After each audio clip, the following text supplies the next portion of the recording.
Did you know that white is also the color of the rainbow?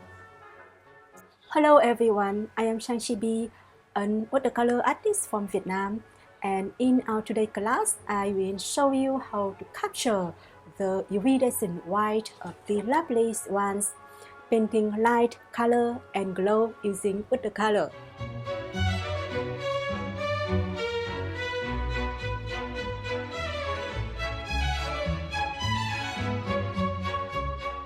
We will go step by step from editing the reference photo, saving the white with masking fluid, to layering the subtle rainbow tones and adding the final glowing highlights. I will also walk you through the tones I use, explain why I choose them, and show you how to mix a granulating color from basic pigments. This class is perfect for artists with some watercolor experience.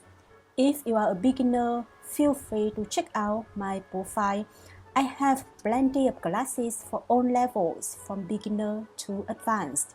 And don't forget to hit the follow button to stay updated on my future classes.